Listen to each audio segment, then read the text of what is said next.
Olá, gente, tudo bom? Tô fazendo esse vídeo agora porque eu postei hoje a nossa primeira discussão. Vocês estão lembrados que tem uma participação, né? São 40% da VP1, 40% da VP2 e 20% de participação. A participação seria basicamente você dar a sua opinião num tema de debate que eu coloco no mural. Hoje eu coloquei pela primeira vez o nosso primeiro tema, que, aliás, eu já tinha colocado alguma coisa relacionada a isso no mural e todo mundo ignorou. Então, vocês podem dar uma olhada ali que vocês vão ver que tem um certo material. Eu tinha falado que seriam 3 a 4 discussões no curso, mas eu vou deixar só 3 porque eu me empolguei e vi que eu coloquei material, eu coloco artigos, eu coloco coisas, enfim.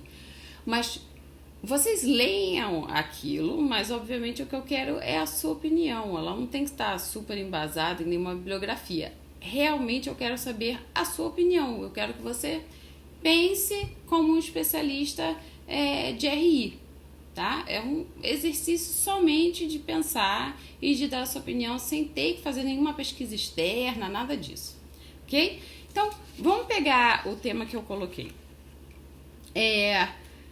Eu coloquei uma entrevista minha que eu dei para a Globo News e por que eu coloquei isso? Porque ela foi menos de um mês antes do começo da pandemia. E é muito curioso porque na ocasião estava todo mundo louco achando que teria uma terceira guerra mundial, porque os Estados Unidos, não sei se vocês lembram, mataram um dos principais líderes do regime iraniano, né? E aí disso desenrolou uma série de ameaças do governo iraniano, do governo americano, e aí tava todo mundo, só se falava disso dia e noite, com medo de que houvesse uma terceira guerra mundial e ambos os lados mostrando seu poderio bélico, etc. E aí veio a pandemia e se esqueceu completamente do assunto. Ou seja, não é que não tivesse mais uma questão de segurança, mas é que a questão de segurança agora era uma questão de saúde. Aliás, essa é a primeira pergunta. Vocês concordam com isso? Que essa questão de saúde tem sido vista como uma questão de segurança também? Ou, no mínimo, tem influenciado questões de segurança? Bom, é difícil pensar, antes da pandemia era muito difícil pensar que uma questão de saúde, uma pandemia, pudesse ser vista como uma questão de segurança, mas a verdade é que ela teve logo implicações na questão da segurança, do poder, porque logo no começo o Trump começou a ameaçar e a acusar a China de ter guardado informações, da OMS está defendendo, os países todos começaram a adotar medidas unilaterais, houve pouca cooperação ali na hora. A Itália várias vezes reclamou da ajuda financeira limitada que a União Europeia deu. E qual é o resultado disso tudo? Bom, você tem relações entre dois grandes global players aí, os Estados Unidos e a China, que são dois enormes, os dois países que têm mais poder, se estranhando por causa disso, e você tem a Itália ameaçando sair da União Europeia. Claro, a Itália não é nenhuma grande potência, no entanto, ela é o maior porto de entrada de refugiados na Europa. E, pelas leis da União Europeia, o país que primeiro recebe o refugiado é responsável por ele, de alguma forma. Então, você estaria perdendo um aliado e essa questão dos refugiados poderia ter implicações que a gente não sabe. Isso são só algumas das implicações. Outra implicação poderia ser que o multilateralismo perderia importância, já que o Trump vive denunciando que a OMS é enviesada e não acusa a China do que eles teriam escondido, etc. Enfim. Aqui eu jogo a questão fundamental. Eu jogo algumas questões para vocês, tá? Para reflexão. A primeira questão que me vem à tona é: será que aquilo que constituía poder ontem constitui poder hoje? que eu quero dizer com isso? Quando você pensa em um país poderoso, como você entende poder? O que ele tem que ter para ser um país poderoso? Então, quando a gente tem a entrada do Trump e toda a política externa americana, muito bélica, muito agressiva, ele tem mania de ir pro Twitter e falar coisas muito agressivas para outros estados. A gente estava no meio de um super enfrentamento entre Irã e Estados Unidos, um enfrentamento bélico, militar, que poderia sair em uma guerra. Então, o poder estava sendo mostrado ali em hard power, né? Não sei se vocês lembram do conceito de hard power e soft power. Soft power seria mais ligado à cultura, à economia, etc., um mundo mais liberal. Quando entra o Trump, você tem mais esse hard power, que seria a demonstração de poder por meios bélicos, por capacidade militar. E aí o que acontece é que agora, tendo a pandemia como questão central e visto que sempre há uma questão de segurança, eu pergunto a vocês, qual será que é o poder de um Estado hoje? Visto até que o poderio militar não pode lidar com o Covid. Você pode ter todo o poder militar do mundo e você ainda assim não vai achar uma vacina pelo seu poderio militar. Então, uma coisa que eu tenho pensado, e aqui, se vocês seguirem o que eu coloquei no debate, será que essa capacidade bélica continua sendo um fator tão importante na visão de que um país seria superior em termos de poder do que outro? Quais novos fatores que vêm à tona agora para você olhar para um país e dizer esse país é uma potência, é um global player, é um país de muito poder? E aí me vem à cabeça, obviamente, a questão tecnológica, a questão de conhecimento científico, a capacidade de você fazer com que as pessoas sigam as suas orientações, enfim. Tem uma série de coisas e eu quero que vocês reflitam sobre isso. E aí a outra pergunta é, será que o poder militar é tão importante quanto ele foi ontem praticamente, né? 4 meses atrás, ele continua importante? Essa é uma pergunta que eu quero que vocês reflitam sobre ela. E aí eu entro numa questão mais específica, que é a questão da vacina. É muito interessante porque quando a gente vê quais são os países que estão com projetos de vacina avançados, não por acaso eles são os mesmos países que têm, por exemplo, assento no Conselho de Segurança. Quais são os países que estão mais adiantados? Estados Unidos, China, Inglaterra. Então, eu me pergunto, será que achar uma vacina é somente um projeto para proteger a sua população ou é um projeto que tem mais coisa por trás disso? Ou nem por trás disso, mas é algo que demonstra alguma coisa sobre o seu estado. Então, daí eu coloco algumas questões aqui e eu queria saber se elas estão claras para vocês. Será que essa pressa e todo esse investimento colocado nesse projeto de achar uma vacina por vários países, e aliás, se você pega todas as vacinas que estão sendo feitas, você tem várias vindo da China, não só uma. Será que esse projeto de vacina ele é só uma preocupação com os seus cidadãos? Ou o primeiro estado a ter a vacina vai ter algum tipo de poder sobre os outros estados? Isso é algo a se pensar. Será que a vacina tem a ver com questões de poder e questões de segurança?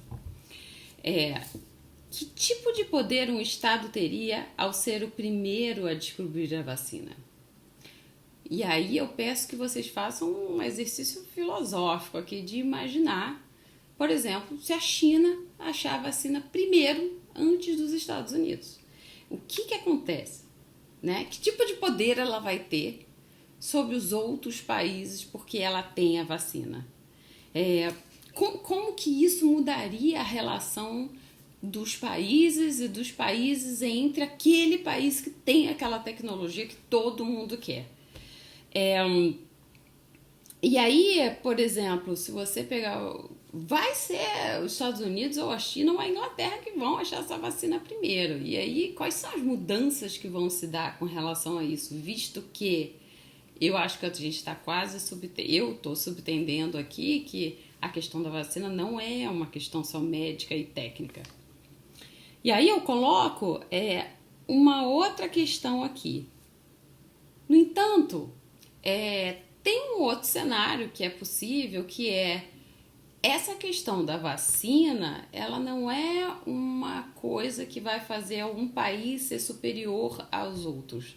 Pelo contrário, ela pode ser um projeto que vai ter como base uma cooperação entre os estados. Por quê? Bom, primeiro você pode dizer que não vai ter superioridade nenhuma, não tem nada a ver com poder, porque as vacinas não são feitas pelos estados, elas são feitas pelas universidades naqueles estados. Por outro lado, os estados financiam esses projetos nas universidades, mas enfim, né? Você vai ter universidades, muito provavelmente quando ela for encontrada, ela será comprada por alguma grande empresa farmacêutica, então nada tem a ver com o estado. Podemos pensar assim. E, por exemplo, você tem o Brasil, que tem uma política externa extremamente isolacionista em termos de outros países que não sejam os Estados Unidos, e você tem o Brasil cooperando com a Universidade de Oxford para achar uma vacina. E por que eles estão cooperando com a gente? Porque apesar deles terem recursos e apesar deles terem conhecimento, eles precisam do Brasil porque a gente tem um número de infectados muito maior. Então, isso é necessário para você ter o teste da vacina.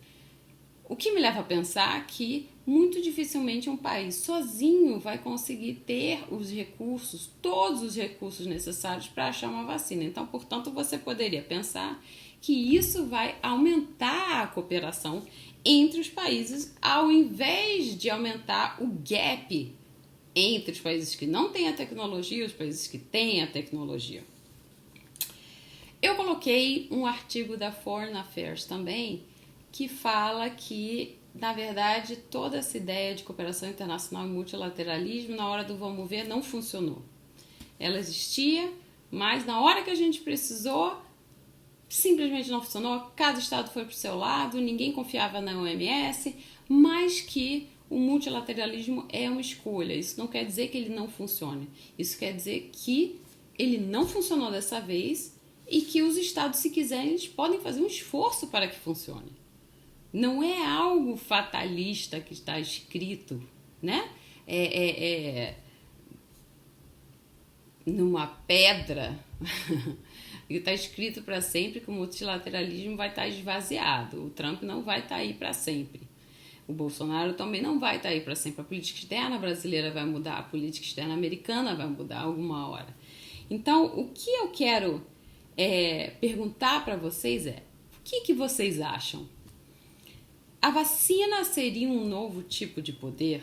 Vocês acham que isso definiria um país como superior a outros países porque ele detém aquela tecnologia? De repente aquilo pode dar a um certo país um poder de barganha em outras áreas? Como a descoberta da vacina por um Estado poderia mudar a distribuição de poder no sistema internacional? Ou seja, vocês sabem que a distribuição de poder no Estado internacional tem sempre uma balança de poder, né? E como que essa descoberta da vacina poderia fazer com que um dos global players tivesse muito mais poder que o outro? A cooperação entre os países sai fortalecida ou sai enfraquecida nessa questão da pandemia? Por um lado, você tem pessoas que acham que o projeto de achar uma vacina vai aproximar os países porque você precisa de cooperação. Por outro lado, há aqueles que acham que vai ter um país que vai achar a vacina e o país que achar a vacina primeiro vai ter um poderio muito maior do que os outros e vai poder controlar até para quem ele vai distribuir aquele recurso. O que vocês acham? Então, a ideia aqui é que vocês reflitam, escrevam 2 parágrafos de opinião e aí coloquem ali no mural. Se vocês quiserem também, vocês podem me mandar por e-mail a sua opinião. Essa pergunta, tudo que está sendo dito, que está no mural, também está no nosso Drive. O nosso Drive tem uma pasta chamada Avaliações. Dentro da pasta Avaliações tem uma pasta chamada Debate, exercício 1, que é esse aqui, e tá todo a mesma coisa que eu coloquei no mural, ó, tá aqui. E no final eu coloco todos os anexos que foram colocados. Obviamente que no Drive eu não posso colocar o vídeo, mas eu coloquei todas as matérias que eu usei. Então vamos botar essa cabeça para pensar, não tem opinião errada, não tem opinião certa, mas eu quero que vocês deem uma opinião, ok? E aí ficam faltando mais 2 exercícios de participação. Eu tô pensando em já jogar o segundo essa semana. Se vocês tiverem qualquer dúvida, coloca embaixo aí do mural onde eu coloquei a questão do debate ou me manda uma mensagem. Tchau!